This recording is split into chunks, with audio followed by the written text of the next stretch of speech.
Salut à toutes et à tous, aujourd'hui nouvelle vidéo pour vous expliquer les règles du jeu de Twilight Imperium 4ème édition avec son extension, la Prophétie des Rois ou Prophecy of King en anglais.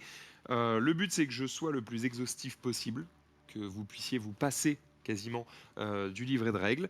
Après cette vidéo, vous pourrez acheter le jeu et jouer chez vous sans même avoir besoin de mettre le nez dedans. N'hésitez pas à me dire en commentaire si j'ai oublié des choses ou que euh, où je me suis trompé sur certains détails. Mais normalement, c'est assez frais dans ma tête pour que je ne dise pas trop de bêtises. Alors on est parti.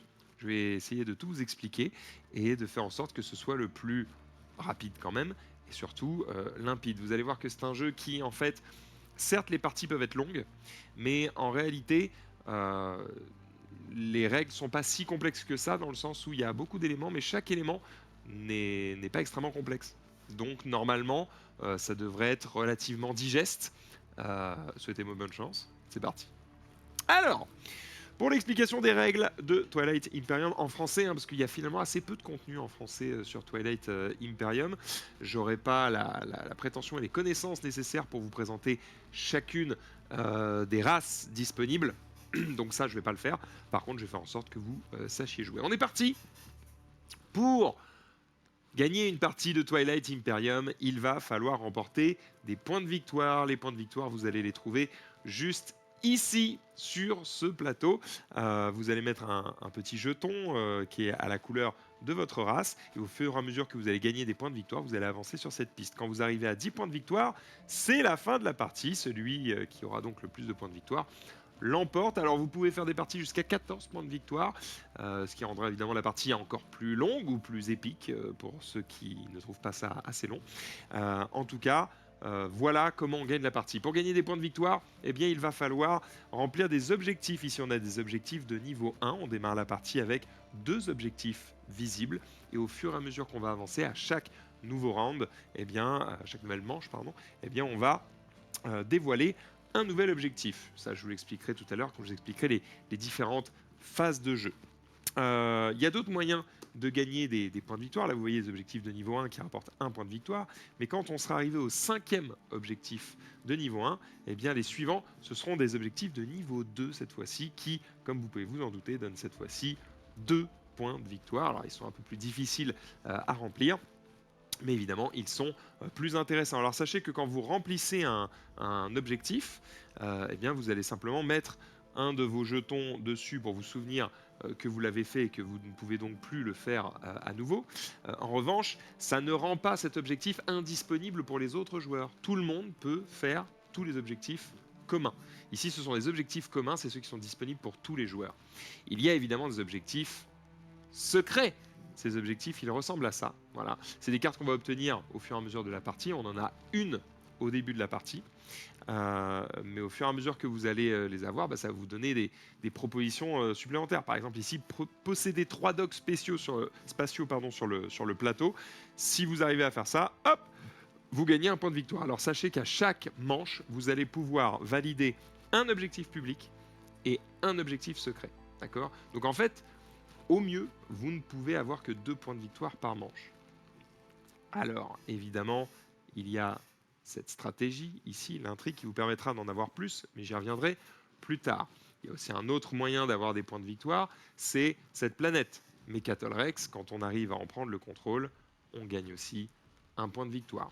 Voilà, il y a des petites choses comme ça qui vont vous permettre de marquer des points de victoire, mais globalement, gardez à l'esprit que si vous ne voulez pas vous faire complètement dépasser par vos adversaires, il va falloir se concentrer sur les objectifs. C'est vraiment ici que ça va se jouer pour la plupart de vos points.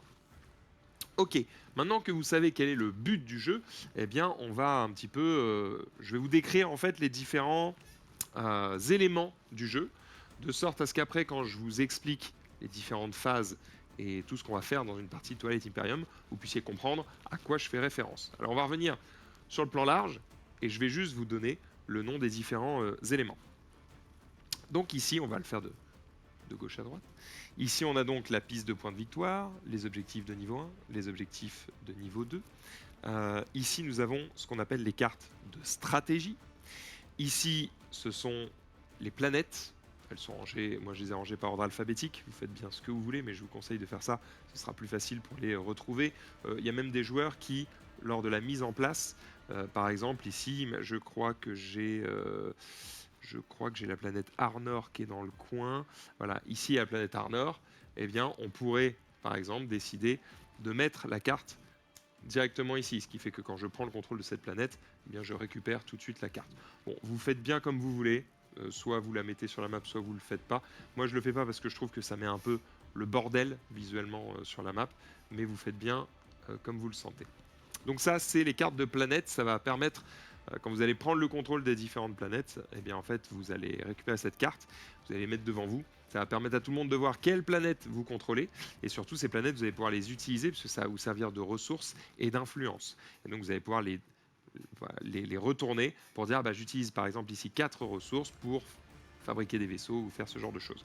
Donc ça va être vos ressources, et c'est pour ça que vous allez avoir besoin de ces petites cartes. Ici, vous avez la map. Alors la map, elle est importante puisque, en fait, c'est là que va se dérouler tout le jeu. Alors là, c'est une map qui est mise en place pour 3 joueurs. Hein, joueur numéro 1, joueur numéro 2, joueur numéro 3. J'ai pas mis les autres joueurs pour que ce soit pas le bordel visuellement. Mais globalement, voilà à quoi ressemble une map pour 3 joueurs. En général, j'aurais plutôt tendance à vous conseiller de jouer à 4, 5 et même plutôt idéalement 6 joueurs. Je pense que 6 joueurs, c'est peut-être la meilleure configuration pour ce jeu. Le ratio nombre de joueurs, possibilité de négociation, de politique, d'alliance, de trahison, de prise de contrôle, de territoire, j'ai l'impression que c'est le bon nombre pour à la fois profiter du jeu sans non plus que ce soit interminable. Je pense qu'une partie à 8 joueurs, c'est peut-être too much. Voilà. Bref, sur cette carte de la galaxie, vous avez des systèmes, ces tuiles hexagonales, et sur les systèmes, vous avez des planètes. Ici, il y en a 2 sur celle-ci, parfois il y en a une seule, et alors parfois certains systèmes sont un peu différents, notamment ceux qui ont des icônes rouges sur les coins. Ça indique que ce sont des anomalies. Alors il y en a différents types des anomalies. Ici par exemple, vous avez des champs d'astéroïdes. Alors pour les traverser, il va falloir une technologie particulière. Ici vous avez un trou noir. Alors la particularité du trou noir, c'est que vous allez pouvoir y aller. Par contre, quand vous allez en ressortir, vous allez gagner un mouvement supplémentaire. Ah, c'est super bien, on se dit que c'est un avantage finalement. Pourquoi c'est rouge? C'est rouge parce que quand vous allez sortir d'un trou noir, vous allez lancer un dé. Si vous faites entre 1 et 3, là j'ai de la chance, j'ai fait 4. Si vous faites 1, 2 ou 3, votre vaisseau explose. Bon, voilà, il y a quand même un petit risque, c'est un peu chiant. Voilà.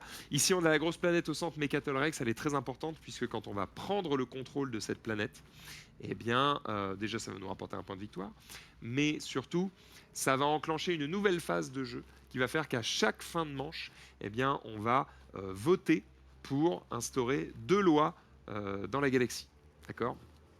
En gros, c'est un peu comme si on créait un espèce de consortium où toutes les races en jeu se regroupaient à Mecatol Rex pour voter. C'est un peu comme le Sénat dans Star Wars, et tout le monde vote pour établir un petit peu les lois qui régissent la galaxie.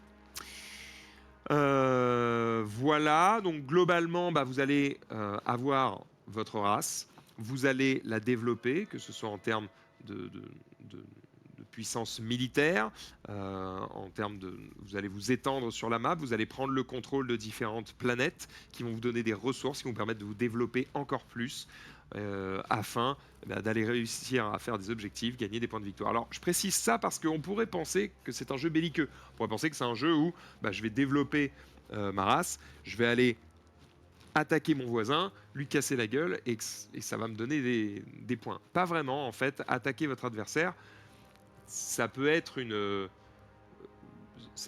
partie du chemin pour gagner des points de victoire, mais en réalité, annihiler votre voisin ne va pas vous faire gagner plus de points. Ça va peut-être vous faciliter la tâche, mais c'est pas ça la finalité du jeu. La finalité, c'est plutôt l'aspect négociation et politique.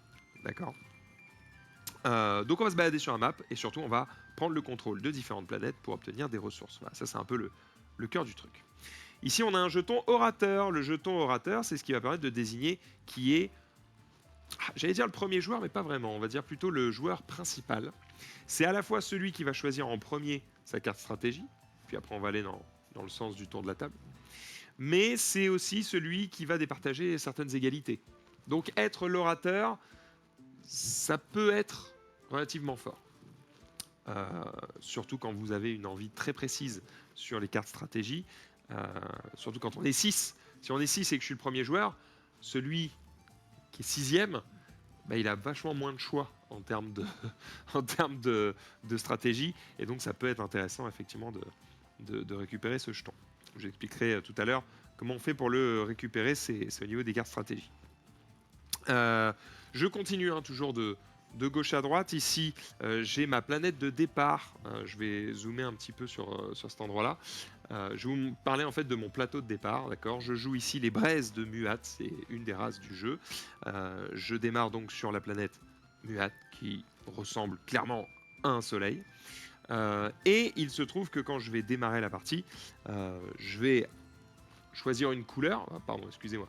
Je vais choisir une couleur. Donc en l'occurrence, ici, j'ai choisi le jaune. Alors comme vous avez l'extension, normalement, vous avez 8 couleurs disponibles. Puis je vais choisir une race. Je vais prendre la carte de ma race et je vais l'entourer de deux autres plateaux qui sont ici, que je vais vous montrer juste là. Et en fait, ces plateaux sont du coup de la couleur jaune, comme mes pièces. Ça va me permettre de me rappeler toutes les différentes phases qu'il y a dans le jeu et comment on les fait et dans quel ordre. D'accord. C'est un peu impressionnant là, mais vous inquiétez pas, vous allez voir que c'est pas si compliqué. Et surtout, je vais vous expliquer un petit peu à quoi servent ces différents plateaux de jeu. En fait, une fois que vous allez choisir votre race et votre couleur, ça va vous donner un certain nombre de cartes que vous allez utiliser dans la partie. Les infos sont les suivantes. Vous allez avoir votre plateau de jeu.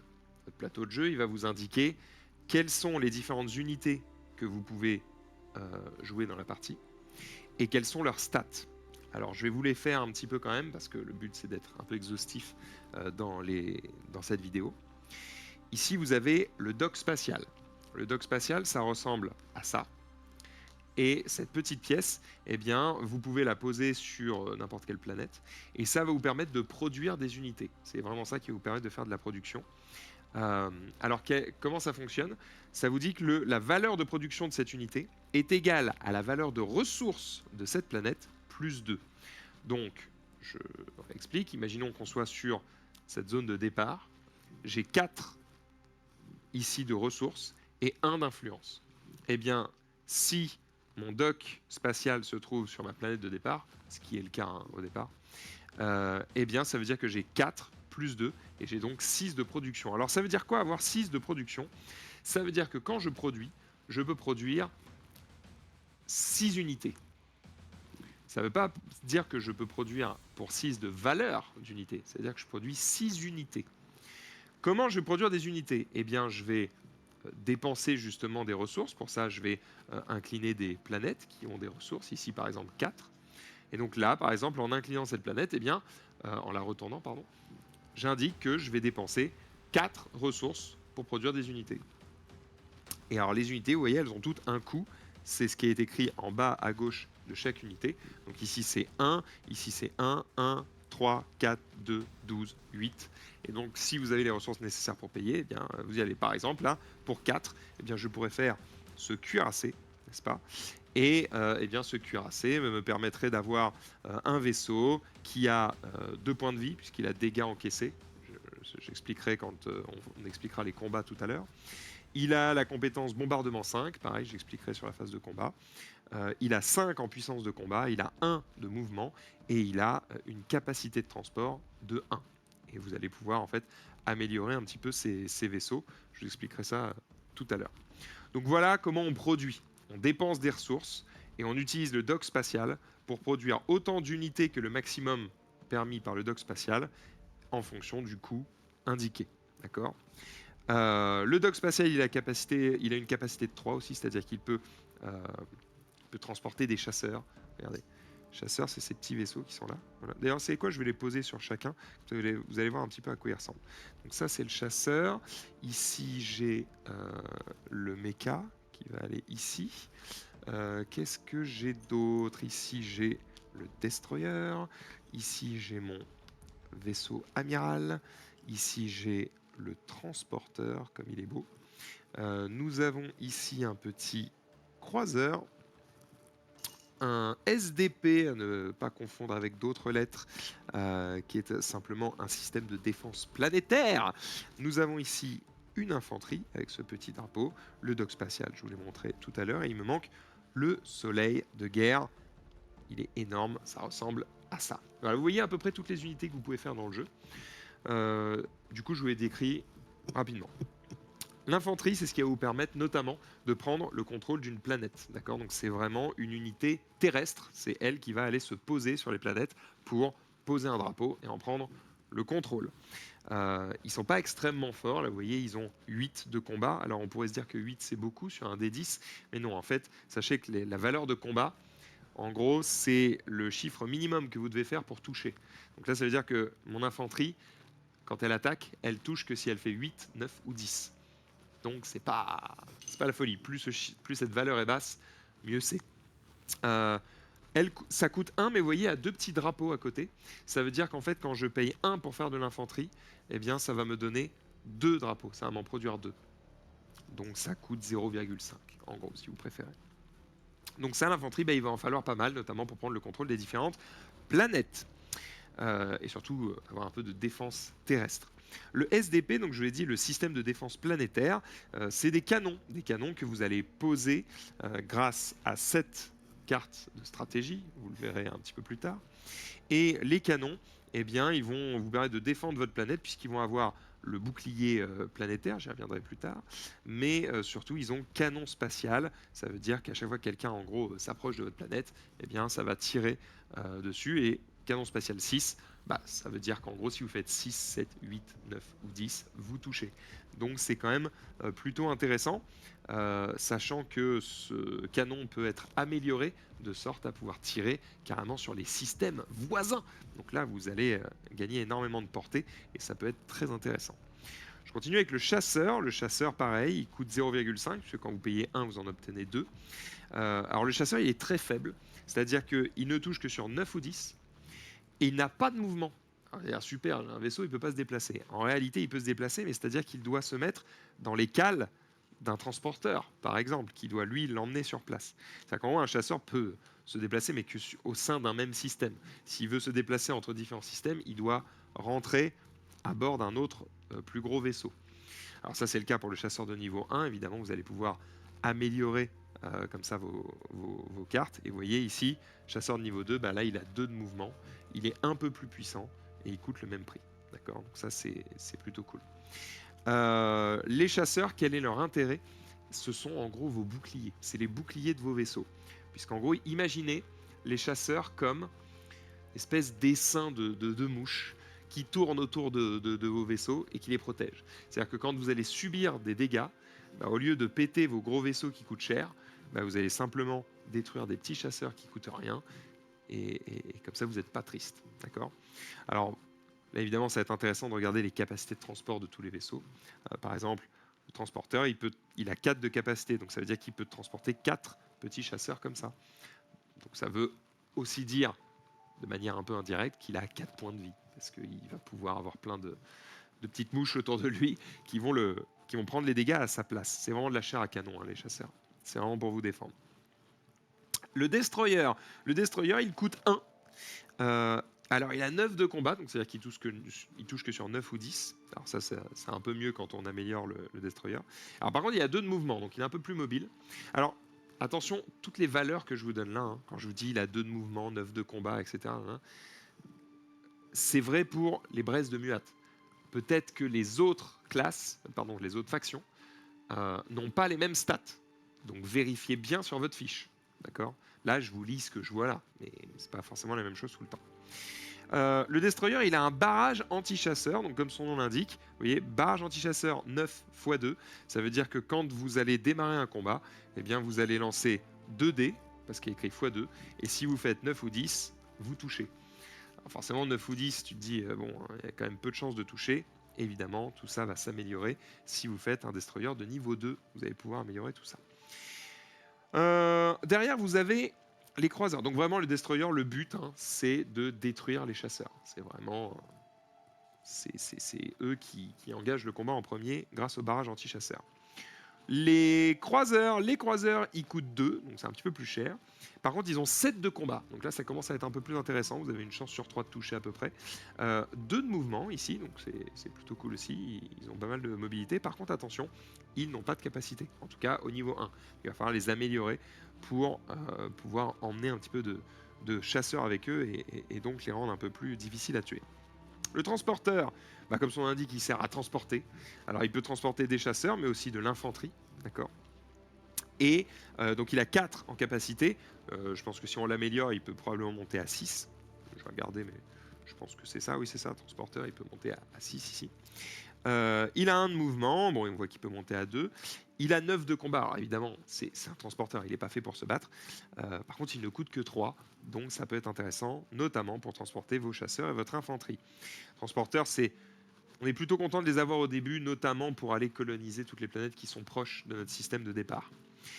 Le cuirassé, alors il coûte un peu plus cher, il coûte 4. Par contre, il a 5 de combat. Donc ça veut dire que vous avez plus d'une chance sur 2 de toucher, puisque vous touchez sur 5, 6, 7, 8, 9 et 10. Donc là, ça commence à être vraiment très intéressant. Par contre, il n'a que 1 de mouvement de base. Il n'a que 1 de capacité aussi de transport. Donc c'est vraiment votre vaisseau combattant. Et puis alors, si on monte au-dessus, alors là, on commence à arriver sur les vaisseaux, un peu les vaisseaux mères, les vaisseaux qui coûtent le plus cher, mais qui sont game changer. Par exemple, ici, on a un soleil de guerre. Alors, en général, les soleils de guerre coûtent 12, d'accord, donc c'est vraiment très cher. Par contre, vous voyez, ils ont 3 de combat. Donc là, autant dire que vous avez beaucoup de chances de toucher votre adversaire. Mais en plus, vous voyez, il y a 3 petites explosions à côté du 3. Ça veut dire que quand vous attaquez avec votre soleil de guerre, vous n'allez pas lancer un dé, vous allez en lancer 3 à chaque fois que vous attaquez avec. Donc c'est vraiment très fort. En plus de ça, il a dégâts encaissés, donc c'est comme s'il avait 2 points de vie. Et en plus, il a bombardement 3 x 3. Ça veut dire que quand vous faites une invasion, quand vous voulez vous poser sur une planète, eh bien, vous allez lancer 3 dés et tout ce qui fait 3 ou plus va balayer ce qui se trouve au sol. Donc c'est vraiment très fort. C'est fort dans les airs, c'est fort sur terre, ça a beaucoup de capacité de transport, donc c'est difficile à tuer parce que vous pouvez avoir beaucoup de chasseurs autour. Bref, le soleil de guerre, vraiment, c'est un enfer. Et en même temps, c'est normal puisqu'il coûte 12. Alors d'ailleurs, en parlant d'enfer, c'est le nom de mon vaisseau amiral Muat, l'enfer. Alors il a un design un petit peu particulier. Alors vous allez voir que tous les vaisseaux amiraux de toutes les couleurs ont la même gueule. Donc lui, sa particularité, c'est qu'il peut dépenser un pion de sa réserve stratégique pour créer un croiseur. Donc en gros, voilà, lui, il a la possibilité de créer des croiseurs, comme ça, un peu en boucle. Donc c'est quand même relativement fort. Ça coûte 8, ça lance 2 dés, ça touche sur 5 ou plus, 1 de mouvement, 3 de capacité, c'est quand même très très fort. Voilà pour les différents vaisseaux que vous pouvez avoir. À vous de voir lesquels vous avez envie de déployer en fonction des ressources que vous avez, de ce que vous avez envie de faire. Il y en a un dernier dont j'ai pas parlé, c'est ici le mecha. C'est une unité terrestre au même titre que l'infanterie. Le mecha, c'est un peu comme une super infanterie. Ça coûte plus cher, c'est plus fort en combat, mais attention, vous n'en avez pas de manière illimitée puisque vous n'en avez que 4 à dispo, je crois, si je ne dis pas de bêtises. Alors que l'infanterie, vous pouvez les faire de manière illimitée puisque même si vous avez utilisé tous vos petits jetons drapeaux, eh bien, sachez que vous allez pouvoir si vous n'en avez plus, vous pouvez faire de la monnaie avec des petits tokens en carton comme ça. Donc vraiment, les infanteries, ne vous inquiétez pas, vous pouvez en faire des tonnes. Tout ce qui se passe là, c'est lié à l'extension du roi, la Prophecy of King. Alors c'est assez intéressant, moi je vous recommande de jouer plutôt avec l'extension, je trouve que ça donne une dimension vraiment plus cool au jeu, ça corrige un petit peu des manquements du jeu de base. Ici par exemple, ça vous donne ça donne encore plus de personnalité à votre race, puisque ça va vous donner des héros, des héros, un commandant, un agent et un héros, et un mecha. En fait, ici en l'occurrence, on va avoir un personnage qui va vous donner un pouvoir passif, donc, qui a lieu pendant toute la partie. Ici, vous allez pouvoir l'utiliser à chaque manche. Ici, vous allez avoir donc un pouvoir à chaque manche, un pouvoir passif qui a lieu tout le temps, et un pouvoir unique, c'est-à-dire que vous allez pouvoir l'utiliser une fois dans toute la partie, mais ça va être game breaker. Ici, en l'occurrence, je vais littéralement détruire la totalité d'un système pour le remplacer par ça. C'est-à-dire que je vais faire exploser un système et je vais créer une espèce de supernova. Voilà. Et je suis le seul à pouvoir me promener dedans. Donc ça détruit tout, hein. Toutes les planètes, tous les vaisseaux. Voilà, je fais tout péter. J'en ai marre. Bon, voilà ce que ça permet d'avoir. Alors, évidemment, ça rajoute une petite couche de complexité, mais franchement, je trouve ça assez intéressant. Si vous voulez, éventuellement, votre première partie, vous pouvez la faire sans l'extension, mais vous allez voir que très vite, vous allez avoir envie de rajouter un petit peu de sel à cette expérience. Dernière chose sur le plateau, avant de passer à l'aspect gameplay ici. Votre race, certes, a une petite phrase, un petit logo ici, qui est important, mais surtout, elle a des compétences de base. Donc ça peut être des trucs positifs ou négatifs. À vous de bien les lire pour savoir ce que fait votre race. Je ne vais pas vous lire ceux qui sont là, parce qu'ils sont propres à ma faction, mais voilà, retenez ça. Et enfin ici, vous voyez 4 commodités. Alors les commodités, je vous explique rapidement ce que c'est, mais globalement, en fait, c'est des petits jetons que je n'ai pas sous... Si, ils sont là. Voilà. C'est des jetons qui ressemblent à ça. Voilà, donc là j'ai 4 commodités, d'accord. En fait, les commodités, vous allez pouvoir les obtenir notamment quand vous allez jouer cette stratégie, puisque ça vous donne des commodités. Mais les commodités, en fait, en gros, ça vous sert à rien la plupart du temps. Il y a quelques exceptions. Ce à quoi ça va vous servir, c'est à faire des échanges avec vos adversaires. Par exemple, si une des races avec qui vous êtes voisin est d'accord de les échanger avec vous, mais en fait, vous allez lui donner vos 4 commodités. Lui va vous donner ces 4 commodités aussi. Et du coup, ce que vous allez faire, c'est que vous allez les transformer du coup en biens commerciaux qui vont aller ici. Et là où les commodités de base ne vous servaient pas à grand chose, eh bien les biens commerciaux, eux, vont vous servir de joker, puisqu'en gros, un bien commercial, ça peut remplacer n'importe quelle ressource ou n'importe quel point d'initiative. Donc, c'est fort. C'est très très fort. Donc on a envie d'avoir des biens commerciaux, et c'est pour ça qu'on va avoir envie de faire des échanges commerciaux avec nos adversaires ou nos alliés. Et donc, voilà à quoi ça sert les commodités. C'est un peu... c'est comme si vous étiez français, vous produisez du vin pour pouvoir les échanger contre vos pays voisins qui, eux, vont vous envoyer leurs denrées locales. Voilà, c'est un peu ça l'idée. Voilà pour le plateau de jeu. Alors, je sais, hein, ça fait beaucoup, et bah dites-vous que c'est pas fini. Avec ce plateau de jeu, vient cette partie-là, mais que je vais vraiment expliquer en dernière parce que c'est... là, c'est le moment où je vais vous expliquer comment on fait un tour de jeu, qu'on n'y est pas encore.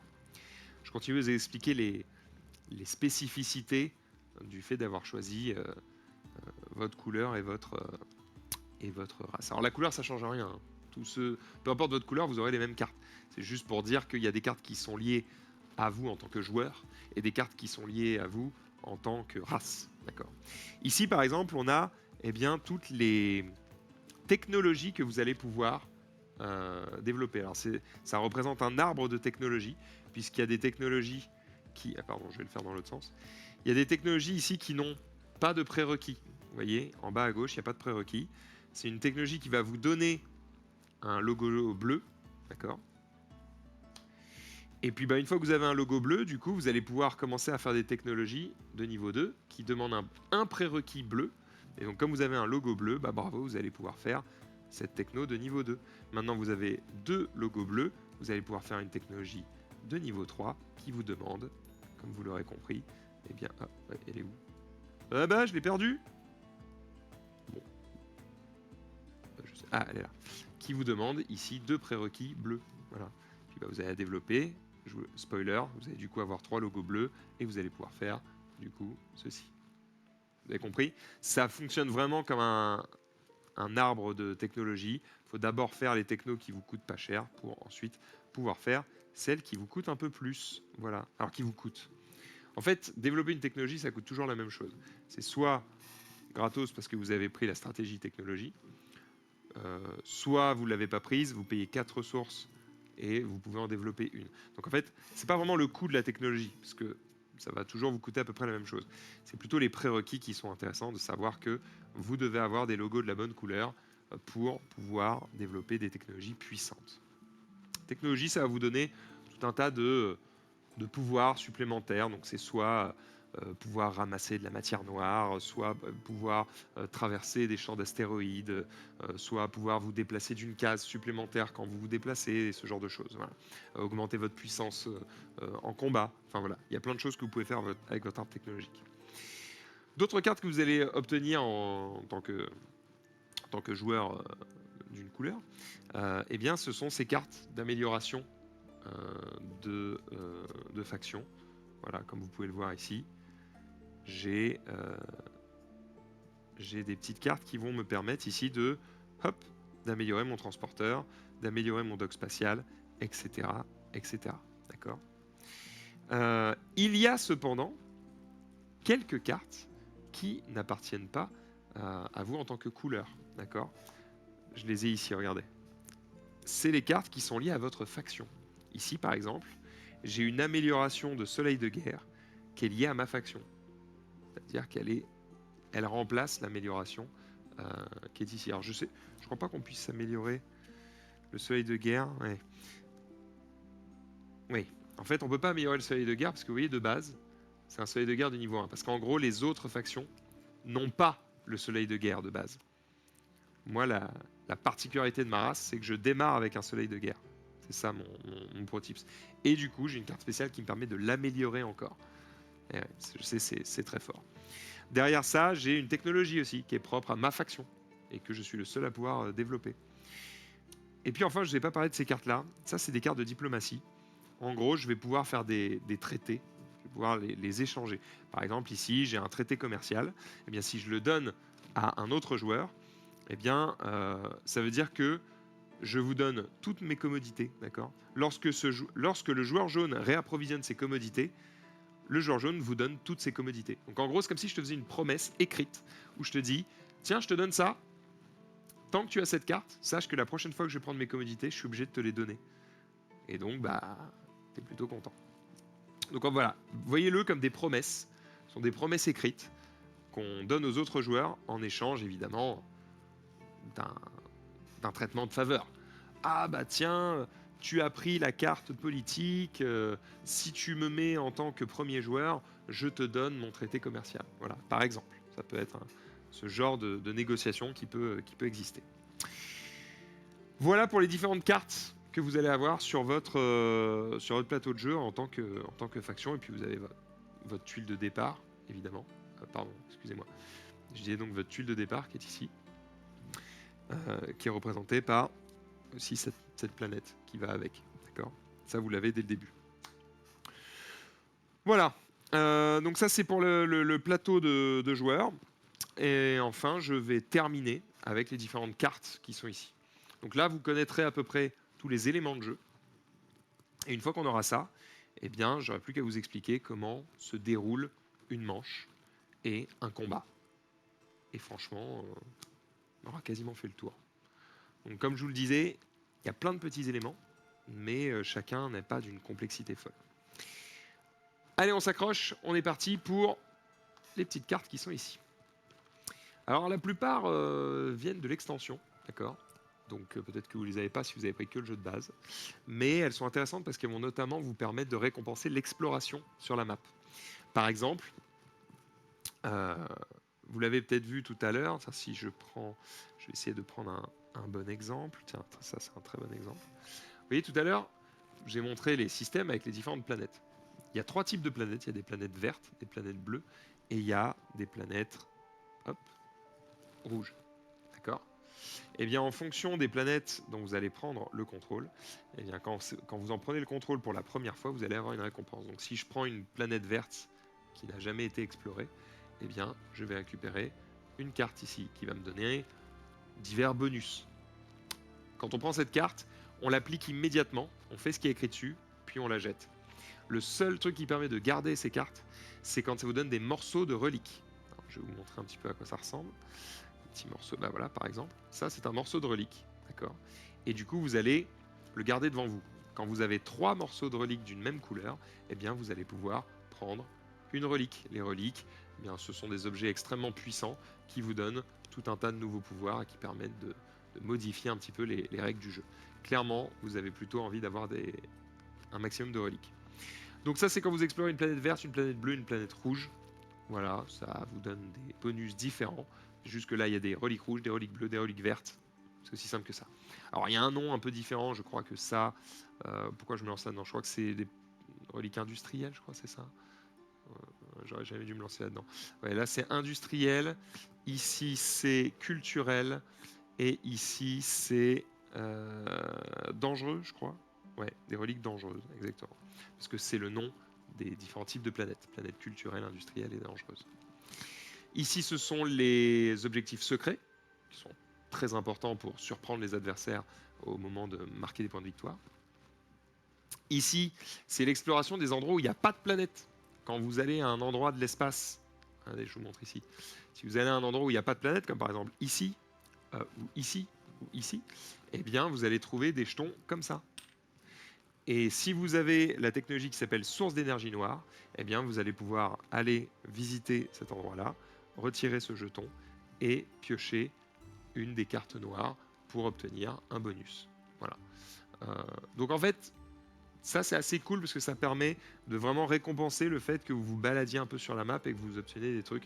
Ça évite de rester un peu dans son coin, de garder un peu ses ressources, de faire grossir son armée jusqu'à ce qu'on soit vraiment imbattable. Voilà, ça permet de pousser un petit peu l'exploration et de la récompenser. Donc c'est plutôt cool. Donc je vais expliquer toutes ces cartes là. Ici, c'est les cartes de loi et de directive. C'est ce que vous allez voter à la fin d'une manche pour modifier un petit peu le cours de la partie. Donc ça, j'y reviendrai tout à l'heure quand je vous expliquerai la phase de vote. Et ça, c'est les cartes d'action. Pareil, vous allez en obtenir un peu tout le temps durant la partie. Globalement, c'est des cartes qui vont soit vous dire, ah bah, à tel moment, utilisez une carte action, il va se passer tel truc. À tel moment, vous pouvez contrer l'action d'un adversaire en faisant telle ou telle chose. Ou alors, ça va vous donner des actions supplémentaires. Par exemple, ici, action, retirez un de vos pions commandement du plateau et remettez-le dans vos renforts. Alors là, vous dites, bon, bah, c'est bizarre, j'ai pas envie de retirer des pions du plateau. Eh bien, vous allez voir que si. Clairement, ça peut être très intéressant. Bref, ça, c'est donc les cartes actions. Il y en a plein. Hein. Là, il y a genre un tiers des cartes disponibles dans le jeu. Donc vous allez voir que vous en avez énormément de disponibles. Vous connaissez à peu près tous les éléments de jeu. Le reste, c'est des trucs un petit peu particuliers que vous allez sortir uniquement quand on vous le demande, quand vous allez explorer certains trucs, par exemple. En explorant ça, vous pouvez tomber sur la planète Mirage, voilà, qui vous donne des petites ressources en plus. Bon, bref, c'est des trucs un peu en marge que vous découvrirez si vous tombez dessus. Ah, il y a un truc dont je n'ai pas parlé, pardon. C'est les jetons qui sont ici. Alors, ils sont de deux types. Je vais zoomer comme ça. Ils sont de deux types, ces jetons. Ça, en fait, c'est des jetons de votre faction. Ça vous sert d'indicateur, quoi. C'est un peu des tokens. C'est pour dire cette planète m'appartient. C'est pour dire je suis à tel endroit sur les points de victoire. C'est pour dire j'ai fait tel ou tel objectif. Bref, c'est des marqueurs. D'accord. Ça, c'est des pions commandement. C'est extrêmement fort puisque c'est le cœur du jeu. D'accord. Et de l'autre côté, il y a un petit vaisseau. C'est pour représenter votre flotte. Ça, je vais expliquer tout à l'heure. Voilà, ça c'est des jetons que vous allez utiliser énormément. Hein. C'est vraiment les jetons de votre faction. Voilà, vous connaissez tous les éléments de jeu. Il y a des D10 qui servent à faire la guerre. Et normalement, on est pas mal. Maintenant, je vais vous décrire comment se déroule une manche. Et ensuite, bah, vous allez enchaîner les manches jusqu'à ce qu'il y ait un gagnant. Aussi simple que ça. On va démarrer la manche avec une phase de stratégie. Alors, pour la phase de stratégie, on va commencer par l'orateur, d'accord, donc celui qui aura été désigné premier joueur. Alors, je ne vous ai pas décrit tout ce qui est mise en place, préparation de la partie, etc. Ça, je vous laisserai quand même le regarder dans le bouquin. Déjà parce que ça va dépendre du nombre de joueurs que vous êtes, ça va dépendre des factions que vous allez utiliser, etc. Donc, je ne peux pas vous donner une mise en place fixe. En plus, si vous voulez essayer de faire une partie un petit peu compétitive, eh bien, il y a des sites qui existent. Je vous le mettrai dans la description de cette vidéo. Je vais vous mettre tout ce qui vous permet de vous aider à faire une belle partie de Twilight Imperium. Il y a plein d'outils en ligne qui vous permettent de guider votre partie ou de faire du draft. Vous allez pouvoir drafter vos factions, drafter votre position. Vous allez même pouvoir drafter les planètes qui se trouvent devant votre point de départ. Donc voilà, il y a plein de trucs assez intéressants sur la mise en place d'une partie. Ça, je ne vais pas forcément rentrer dans le détail. À la limite, peut-être qu'on vous le montrera quand on fera, nous, notre partie en live. Donc disons que je suis l'orateur, donc je suis le joueur principal. On va démarrer par une phase de stratégie. Donc il y a 4 phases, d'accord, dans une manche. Il y a la phase de stratégie, la phase d'action, la phase de statut et la phase de projet. Donc la phase de stratégie, elle est très simple. C'est juste, en commençant par l'orateur, puis dans le sens aigu d'une montre, on va chacun notre tour choisir une carte de stratégie. Alors, on appelle ça une carte, mais bon, en vrai, c'est plus une tuile. Je vais donc vous décrire les différentes stratégies. C'est parti. Elles sont au nombre de 8, d'accord? Et elles sont relativement simples. Je vais commencer par celle-ci. Je vais les faire dans l'ordre. Voici la gouvernance. Je vais enlever ça, 2 secondes. La gouvernance, ça vous dit que vous allez gagner 3 pions commandement, donc de base, quand vous allez jouer. Alors, je précise quand même, quand vous allez récupérer une carte stratégie, vous la mettez devant vous, mais vous ne l'utilisez pas tout de suite. C'est pendant la phase d'action que vous allez pouvoir décider de dire « j'utilise ma carte stratégie ». D'accord? Donc, si vous prenez la gouvernance, quand vous allez l'utiliser, ça vous permettra de faire sa compétence primaire, donc tout ce qui est en haut de la tuile. La compétence primaire vous permet donc de gagner 3 pions commandement, et vous allez pouvoir aussi défausser n'importe quelle quantité d'influence, donc l'influence c'est ce qui est en bleu sur vos cartes de planète, pour gagner des jetons commandement sur un ratio de 3 jetons d'influence pour 1 jeton commandement. D'accord? Donc ça c'est vraiment très fort, parce que c'est ce qui vous permet de faire plein d'actions. D'accord? Donc c'est vraiment le... Je pense pas que vous ayez souvent l'occasion de voir une manche sans que personne prenne la gouvernance. C'est vraiment très fort. En plus de ça, il y a le chiffre 1, ça veut dire que vous allez jouer en premier. Donc c'est quand même un peu fortiche. Parce que j'ai dit l'orateur, ça ne veut pas forcément dire que vous jouez en premier, ça veut dire que vous choisissez votre carte en premier. Mais en fait, après, l'ordre du tour, ça va être en fonction de l'ordre des cartes stratégie. Donc ça va être un peu différent. Et en fait, quand vous allez jouer cette carte, eh bien, vos adversaires, eux, vont avoir la possibilité de faire la compétence secondaire. Pour ça, il va falloir dépenser n'importe quelle quantité d'influence pour gagner un pion commandement par lot de 3 d'influence dépensée. Donc en gros, la compétence secondaire de ça, c'est exactement la même chose que ça. Alors pourquoi il le rappelle, vous allez me dire, parce que j'aurais pu juste faire la première ligne, puis en tant que joueur principal faire la deuxième. Eh bien non, puisque quand cette tuile est à vous, vous ne pouvez faire que la compétence primaire, vous ne pouvez pas faire la compétence secondaire. Ça, c'est que pour vos adversaires. D'accord? C'est le cas pour toutes les cartes de stratégie. C'est pour ça qu'ils l'ont répété là, parce qu'en fait, cette carte vous dit que, en tant que joueur principal, vous pouvez faire ça, et les autres aussi.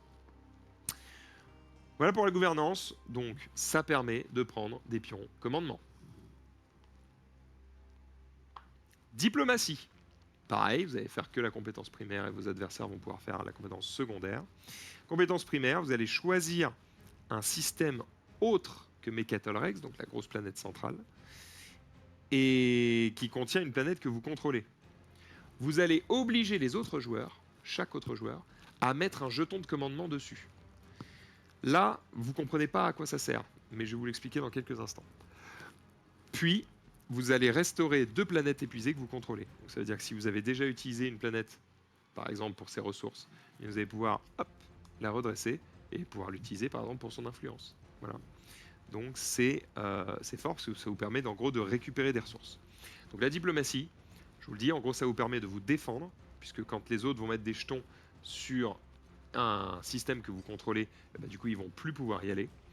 Et en plus ça vous reset 2 planètes et donc ça vous permet de les réutiliser. Donc ça donne des ressources. Ici, ça va permettre aux autres de dépenser un jeton stratégie pour récupérer 2 planètes. Enfin, pour restaurer 2 planètes. Ensuite, la politique. Politique, ça va vous permettre de choisir un joueur qui va devenir l'orateur. Donc voilà, vous allez littéralement donner un peu le jeton premier joueur à quelqu'un. Vous allez piocher 2 cartes actions. Et vous allez regarder les 2 premières cartes du paquet projet, donc les lois et les directives, et placer une au-dessus, une en dessous. Donc vous allez choisir un petit peu ce que vous faites.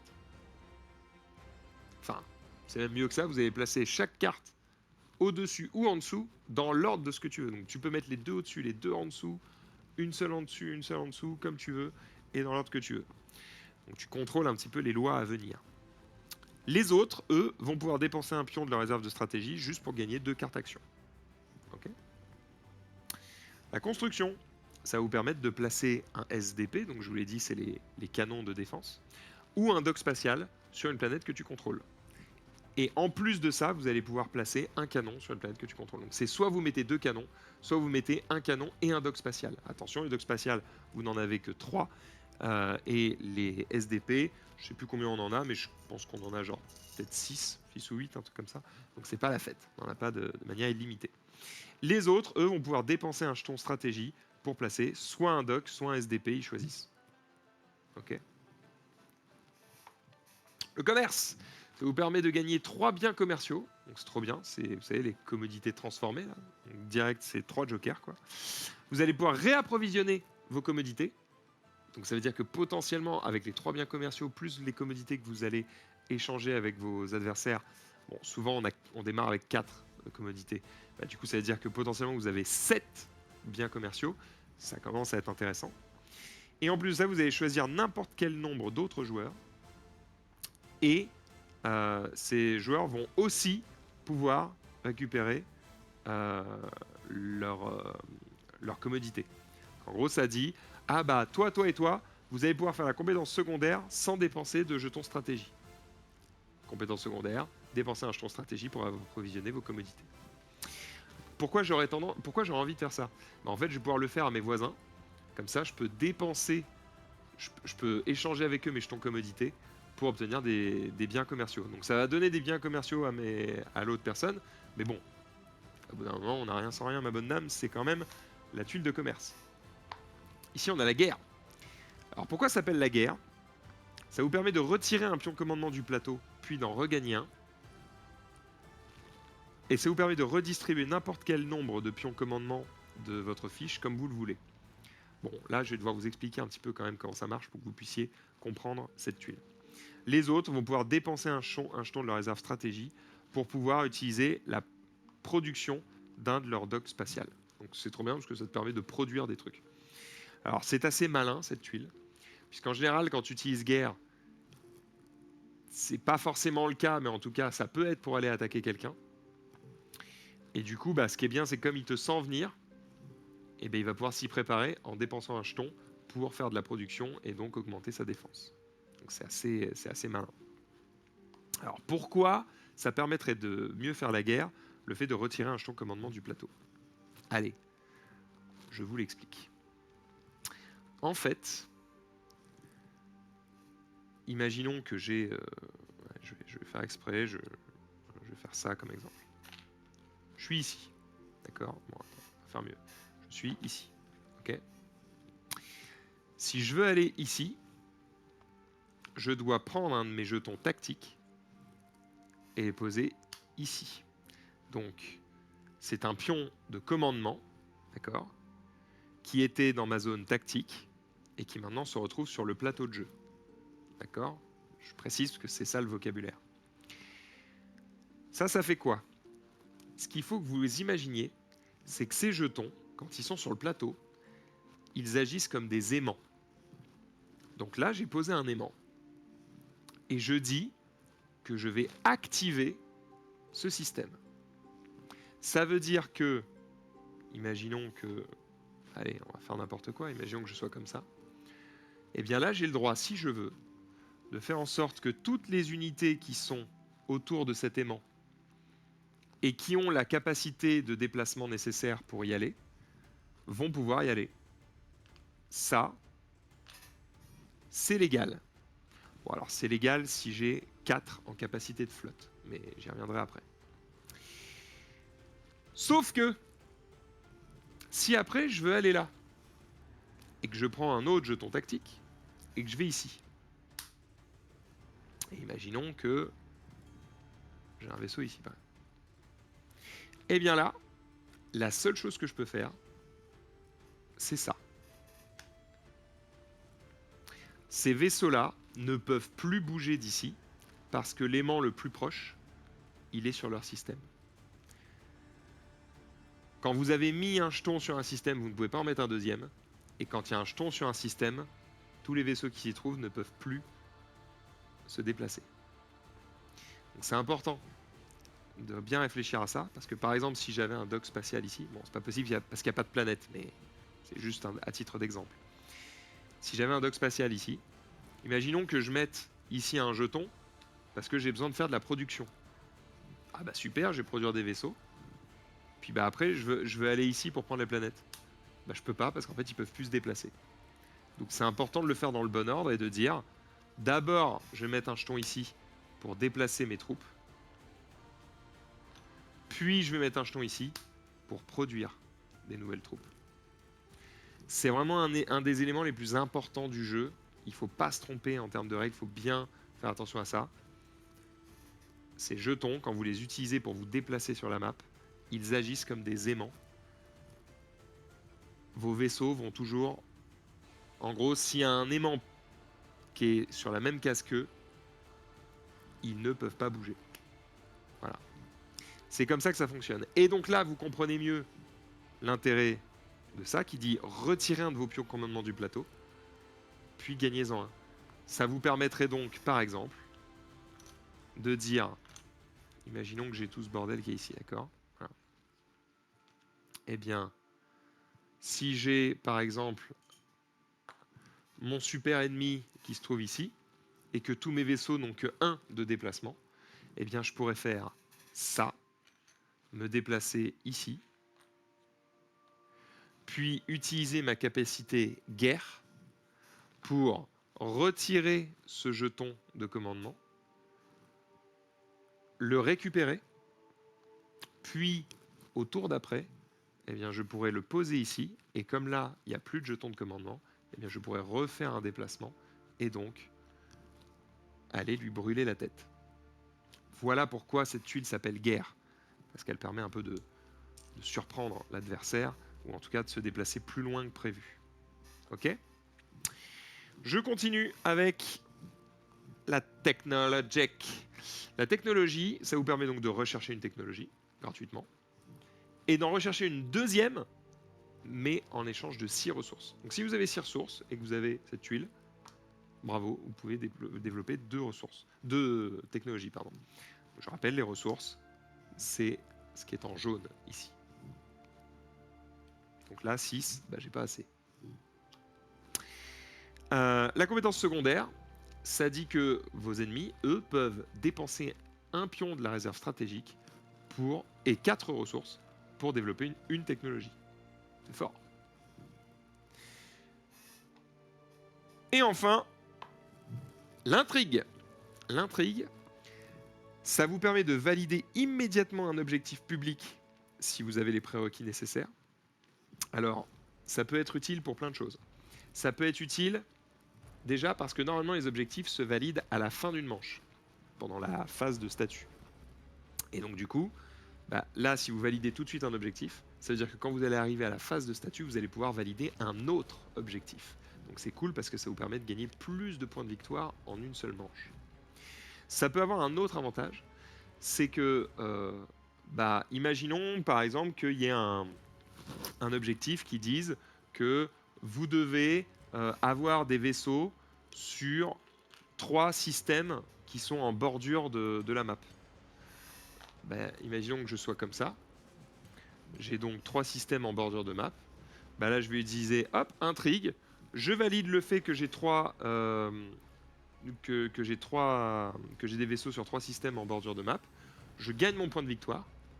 Puis au tour d'après, ben, je vais peut-être faire ça.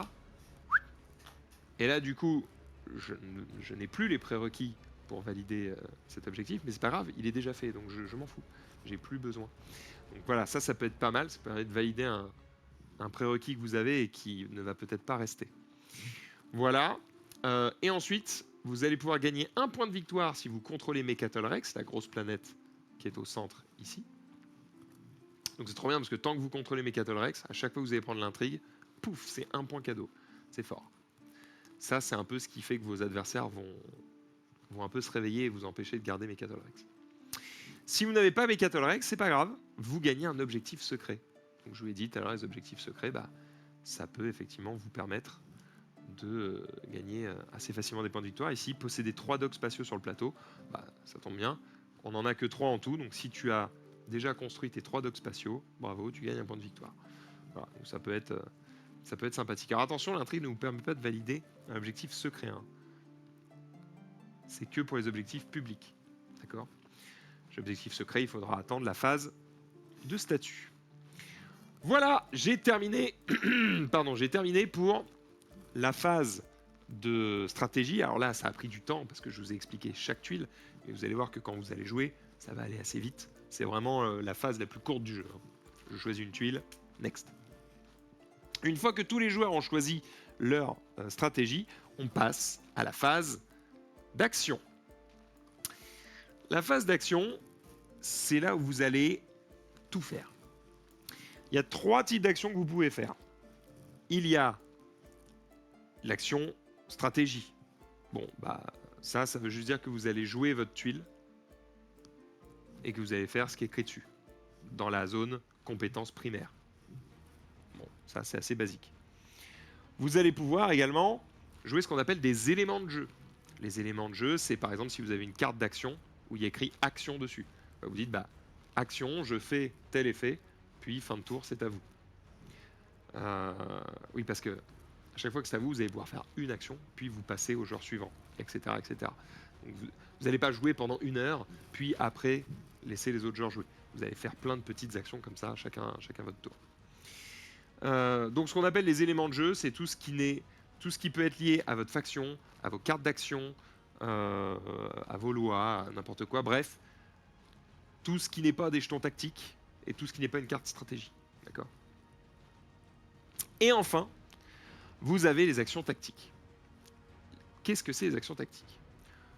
Je vous l'ai montré tout à l'heure, ce plateau-là, il est important. Il contient vos biens commerciaux, qui sont donc vos jokers.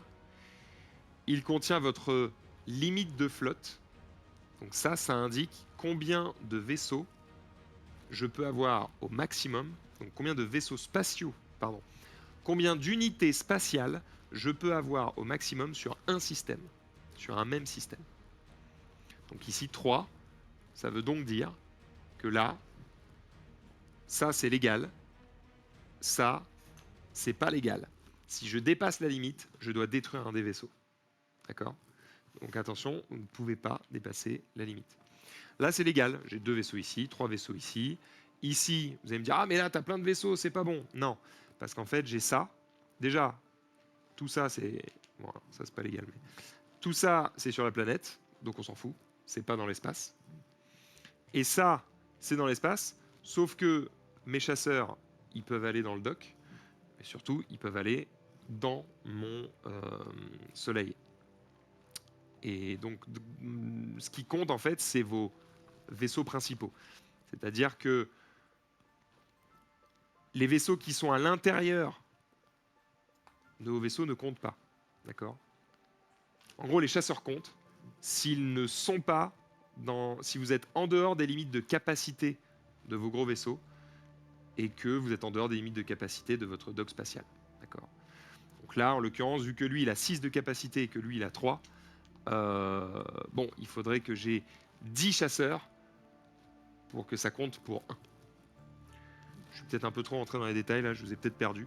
Mais bon, en gros, votre flotte, votre limite de flotte, c'est le nombre de vaisseaux que vous avez dans l'espace et qui ne sont ni des docks spatiaux, ni des SDP, ni des chasseurs, ni des infanteries. Voilà. Et si vous avez des chasseurs qui sont dans l'espace, eh bien, il faut juste que ça rentre dans les capacités de vos vaisseaux. Voilà. S'ils sont dans les... Comment on appelle ça ?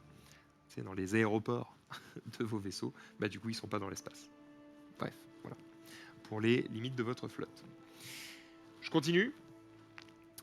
Les jetons stratégiques qui sont ici, c'est juste des jetons que vous allez pouvoir dépenser pour faire les effets secondaires des tuiles stratégie.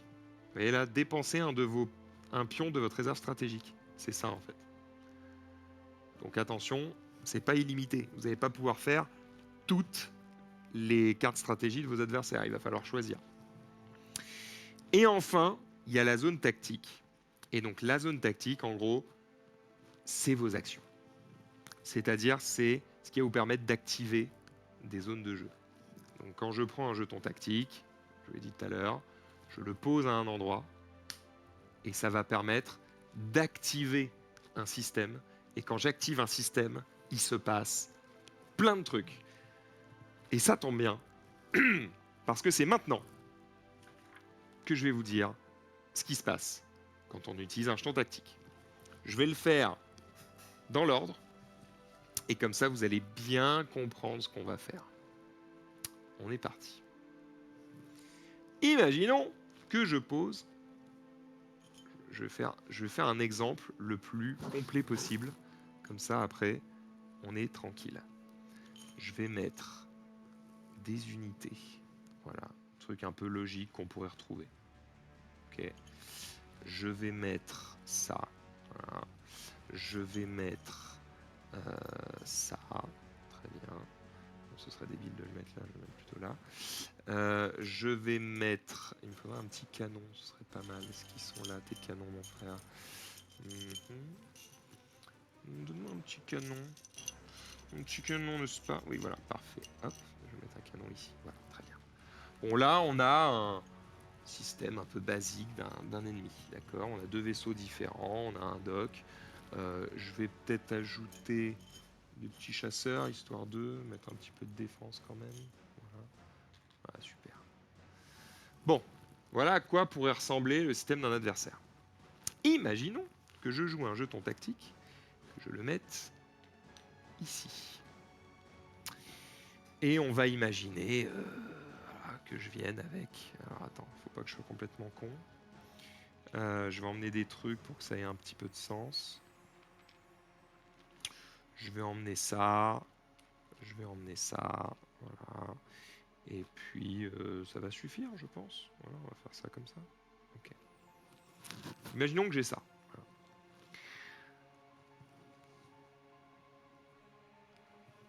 Je vais... Pardon, je réfléchissais si j'oublie rien. J'ai activé ce système. Qu'est-ce qui va se passer? On va commencer par faire un déplacement. Donc je vais prendre toutes mes unités et je vais les mettre ici.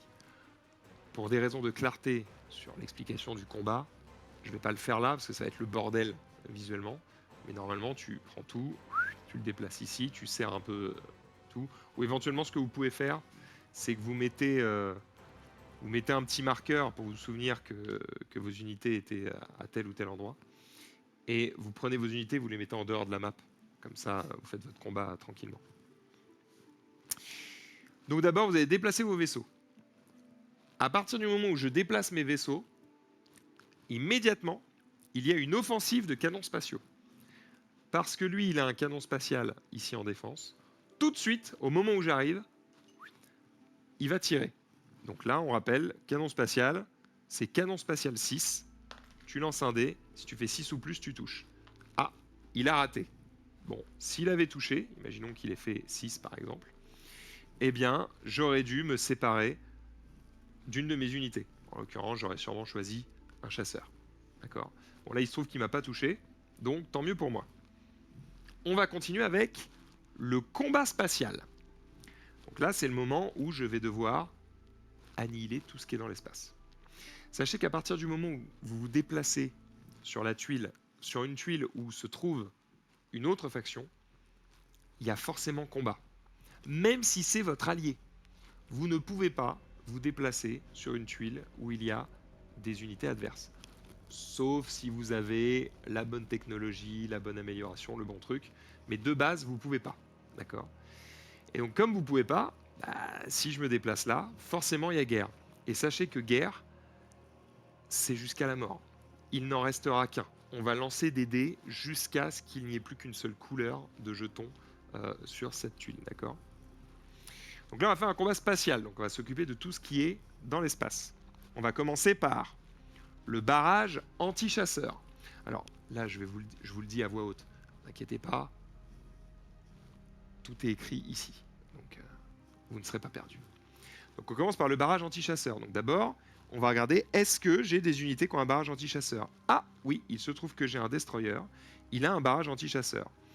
Donc c'est un barrage anti-chasseur 9 x 2. Donc je vais lancer 2 dés. Et si je fais 9 ou plus, je touche. Ah, j'ai touché. J'ai fait un 0. Et donc du coup, lui, je lui fais une touche. Et c'est mon adversaire qui va décider de ce qu'il perd. Évidemment, il va préférer perdre ceci. Hop. Ah, bon bah c'est bien. J'ai déjà réussi à buter un chasseur. C'est pas mal. Derrière ça, d'ailleurs, je vous dis barrage anti-chasseur, il choisit ce qu'il perd. Je suis même pas sûr, parce que comme ça s'appelle barrage anti-chasseur, il y a un monde où ça sert que à péter des chasseurs. À mon avis, c'est plus logique.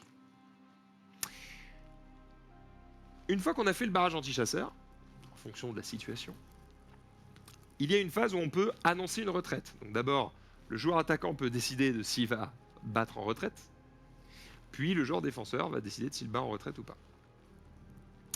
Sachez que si vous dites je bats en retraite, vous battrez en retraite à la fin d'un premier tour de combat spatial.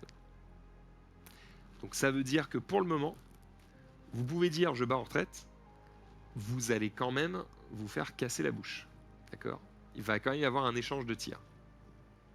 Mais ça vous permet de prévenir d'avance qu'à la fin de la manche, vous allez partir. Et alors attention, si vous ne battez pas en retraite maintenant, à la fin de la manche, il sera trop tard pour pleurer et dire « Ah bah en fait, j'aurais voulu battre en retraite. » Ah non, non, non, c'est trop tard. Il faut le dire avant. Une fois qu'on a annoncé si on battait en retraite ou pas, il y a les lancers de combat. Alors les lancers de combat, c'est simplement qu'on va lancer des dés. Alors comment ça fonctionne? C'est assez simple. On va regarder les unités qu'on a sur le plateau. Et on va lancer des dés pour chaque unité qui a 1 de puissance de combat ou plus. Bon, il se trouve que j'en ai pas. Puis chaque unité qui a 2 de puissance de combat ou plus. J'en ai pas, etc., etc., etc. Ici, mon unité qui a la plus petite puissance, c'est mon soleil de guerre. Donc mon soleil de guerre, il lance 3 dés. Et si je fais 3 ou plus, je touche. Bravo, 3 touches. Donc là, je vais sûrement lui détruire ça. Puis il va sûrement décider d'abîmer ce vaisseau. Parce qu'il a 2 points de vie, celui-ci. Il a la fonction dégâts encaissés. Dégâts encaissés, ça veut dire que tu peux tanker un dégât. Ton vaisseau se retourne pour se souvenir qu'il est abîmé. S'il survit au combat, à la fin, il va pouvoir se redresser à la fin de la manche. Donc ça peut être intéressant. Donc là, je lui ai blessé son vaisseau. Il peut éventuellement le réparer. Et je lui ai détruit ça parce que ça n'a pas dégâts encaissés. Bon, là, il s'est un peu fait casser la gueule. C'est assez terrible pour lui. En réalité, c'est pas exactement comme ça que ça se passe. Je vous ai dit que là, on faisait les lancers. Donc je suis allé un peu vite en besogne parce que j'ai déjà attribué les touches. Hop, hop, hop, hop, hop. Retour en arrière.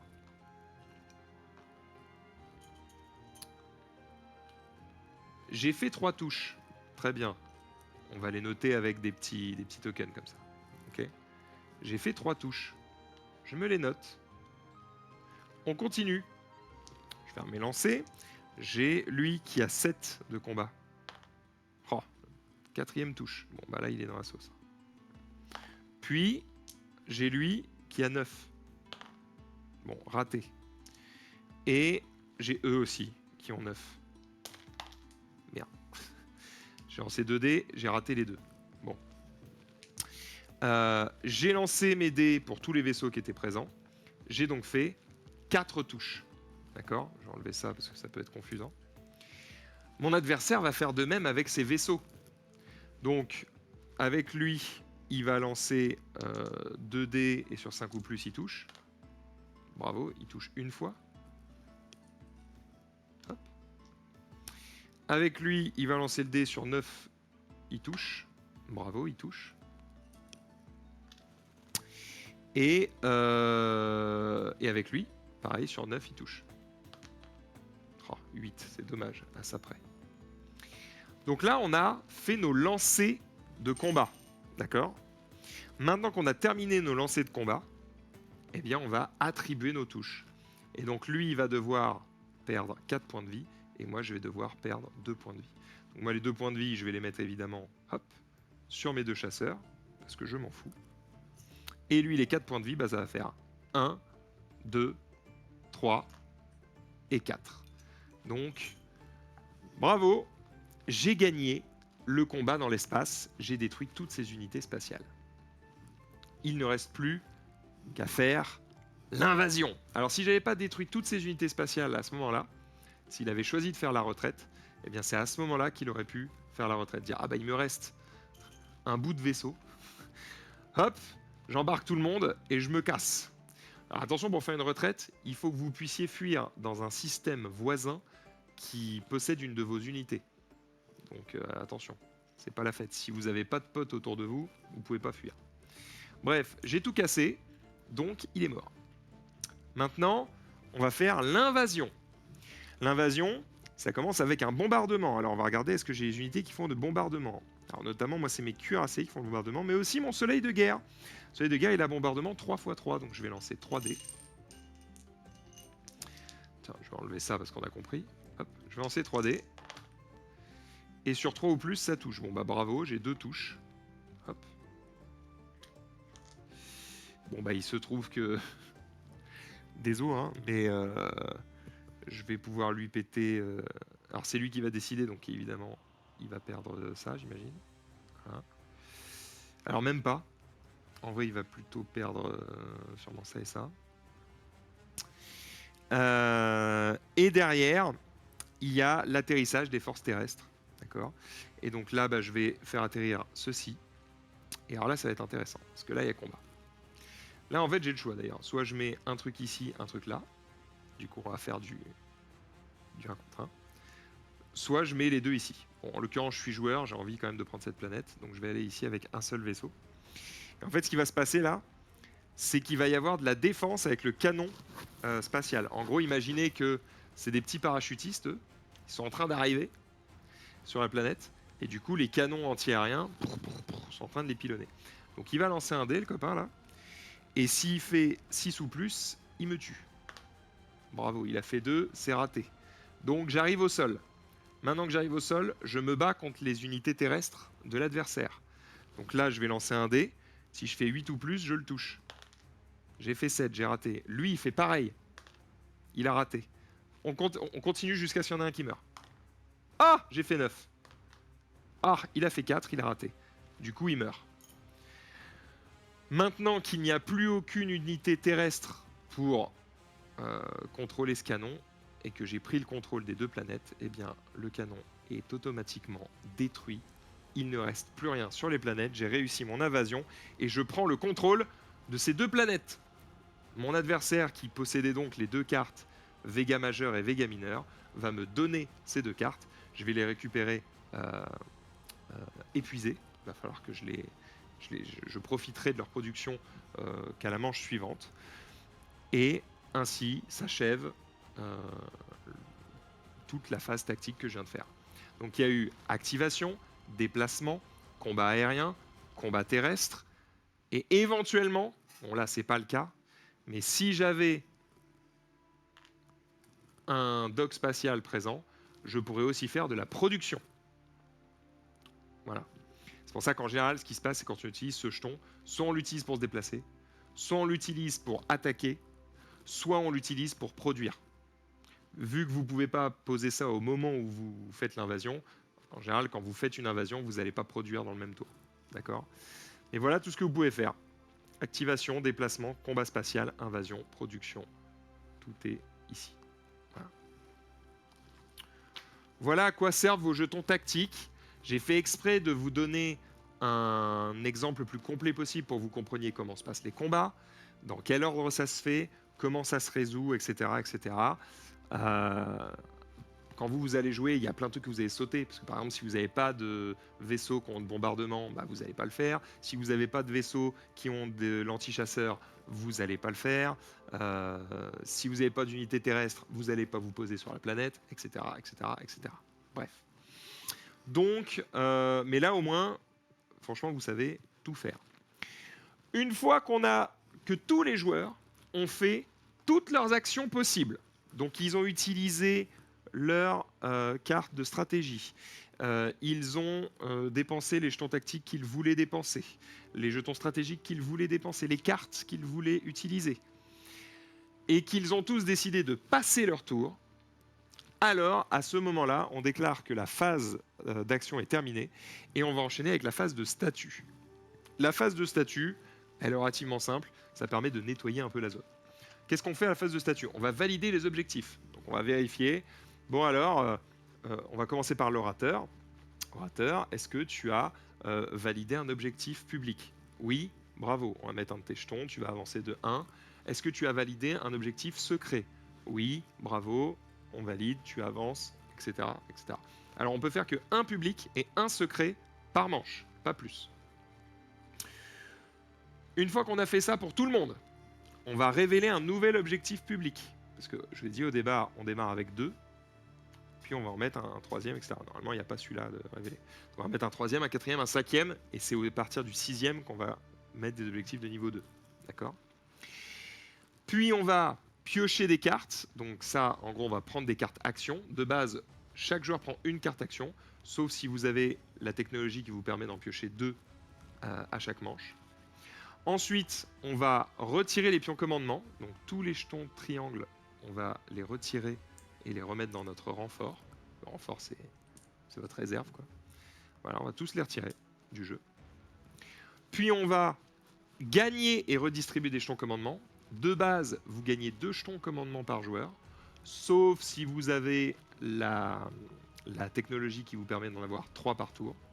D'accord. Et quand vous en prenez 2, bah vous choisissez où vous les mettez. Vous pouvez les mettre en tactique, vous pouvez les retourner pour les mettre en flotte, ou vous pouvez les mettre en stratégie. C'est vous qui voyez. D'ailleurs, même à ce stade du jeu, au moment où vous les mettez, vous pouvez tout réorganiser comme vous voulez. Vous pouvez décider que finalement, vous allez avoir que 2 en flotte pour récupérer plus de jetons tactiques. Donc ça, c'est intéressant, vous allez pouvoir réassigner un peu les choses comme vous voulez. Ensuite, vous allez restaurer les cartes. Si vous aviez des cartes que vous avez utilisées, hop, vous les retournez, elles deviennent de nouveau disponibles. Vous allez réparer les unités. Tout à l'heure, je vous ai donné l'exemple de lui qui était blessé. Bah, imaginons qu'il était encore en vie, mais qui était blessé. Bah, hop, on le retourne et il récupère tous ses points de vie. Et enfin, on va rendre sa carte stratégie. On la remet au centre de la map. En fait, quand vous l'utilisez, vous ne la remettez pas au centre, juste vous la retournez. Ça permet de voir qui a utilisé ou pas sa carte stratégie. Puis après, vous la remettez au centre. Une fois qu'on a fait tout ça, c'est la fin de la phase de statut.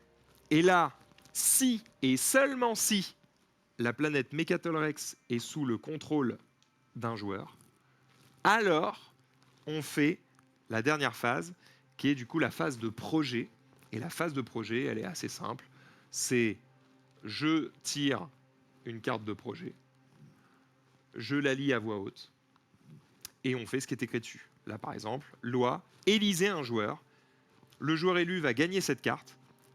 À la fin de la phase de statut, le propriétaire de cette carte pioche une carte action. Donc, en fait, là, on va élire un joueur qui va gagner une carte d'action supplémentaire à chaque manche. En général, on va voter pour celui qui est peut-être le plus en retard, par exemple, sur la piste de score. Ou celui qui est le plus con, en se disant qu'il va de toute façon très mal les utiliser. Vous faites absolument ce que vous voulez. Mais ce qui est intéressant, c'est qu'à tout moment dans ce jeu, vous pouvez négocier. Donc il est tout à fait possible que quelqu'un dise « Ok les mecs, bah toi, si tu votes pour moi, je vais te donner telle carte de traité commercial. Si tu votes pour moi, je te promets d'échanger mes commodités avec toi dès que je le pourrai. Si je vais pouvoir te donner, j'en sais rien, des cartes d'action. On peut tout donner, d'accord? Tout est tradable. Donc, à vous de voir. Alors, sachez que, en termes de négociation, il y a ce qu'on appelle des contrats, des promesses contraignantes. Ça veut dire que, par exemple, ça, c'est une promesse contraignante. Je te la donne, je vais être obligé de m'y tenir. Une autre promesse contraignante, c'est par exemple si je te dis si tu votes pour moi, eh bien, je te donne tout de suite mes commodités pour que tu en fasses des biens commerciaux. D'accord? Ça, c'est contraignant parce que vous pouvez le faire immédiatement. Donc, vous n'avez pas le droit de mentir. Par contre, si vous dites vote pour moi et au prochain tour, je te donnerai mes commodités, vous avez tout à fait le droit de ne pas tenir parole. Parce qu'en fait, le jeu considère que l'état du jeu a pu changer entre le moment où vous avez fait votre promesse et le moment où vous êtes censé la tenir, et que du coup, bah, en fait, j'ai changé d'avis. Voilà. Bon, attention, si vous faites ça, vous risquez d'avoir du mal derrière à obtenir la confiance des autres joueurs. Mais, sachez que vous avez le droit de mentir dans ce jeu. D'accord. Voilà pour cette notion de trucs qui sont contraignants ou qui ne le sont pas. Si vous pouvez le faire tout de suite, c'est contraignant, vous êtes obligé de le faire. Vous n'avez pas le droit de mentir. Si c'est pour plus tard, alors vous avez le droit de changer d'avis. Donc vous faites une loi, vous allez voter. Alors pour voter, c'est simple, on va commencer. En fait, ce qui va se passer, c'est qu'on va commencer par le joueur qui est à gauche de l'orateur. Et en fait, ce joueur va donner des voix au joueur de son choix. Il peut donner autant de voix qu'il n'a d'influence. L'influence, je le rappelle, c'est ça. C'est ce qui est en bleu sur vos cartes de planète. Alors c'est ça qui est intéressant, c'est que, si vous vous souvenez bien, pendant la phase de statut, on a récupéré nos cartes. Vous savez, on a récupéré les cartes comme ça. Mais en fait, c'est intéressant parce que du coup, on peut dépenser maintenant ces cartes pour leur influence, pour voter. Donc imaginons que j'ai ça là. Super, j'ai vraiment donné les pires exemples possibles. Hop. Imaginons que j'ai ça. Là, j'ai 6 d'influence. Donc j'ai 6 votes au conseil. D'accord. Eh bien, sachez que si vous dépensez tout pendant cette phase de vote, pas d'inquiétude, puisqu'à la fin de la phase de vote, vous retournez toutes vos cartes. Et du coup, elles sont désormais prêtes pour le prochain tour de jeu. Donc de toute façon, pendant la phase de vote, vos cartes, elles ne servent qu'à voter. Donc utilisez-les, ça ne sert à rien de les économiser. D'accord.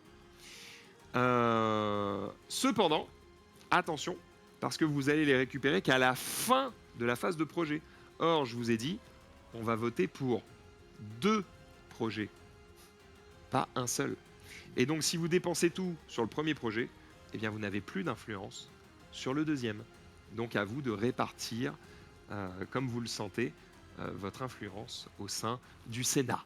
C'est un peu ça l'idée du jeu. Une fois qu'on a voté pour ces 2 lois, alors ça peut être élire un joueur, ça peut être voter pour ou contre une directive, etc. Vous verrez bien quand vous les lirez. Eh bien, il va se passer des choses. Les lois vont entrer en vigueur, donc on va les mettre sur le côté pour se souvenir que la règle du jeu a changé. Et puis, on va continuer la partie. Une fois qu'on a fini ça, on récupère donc nos cartes et on démarre une nouvelle manche. Et on va faire ça à l'infini jusqu'à ce que quelqu'un ait 10 points de victoire. Voilà. Qu'est-ce que je peux vous expliquer d'autre? Donc là, en gros, je vous ai vraiment donné les points les plus importants du jeu.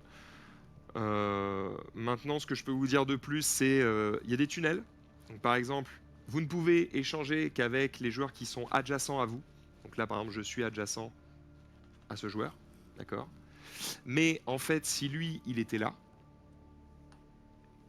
et que moi, j'étais là, eh bien, on est adjacent aussi. Pourquoi? Parce que là, j'ai un tunnel. D'accord.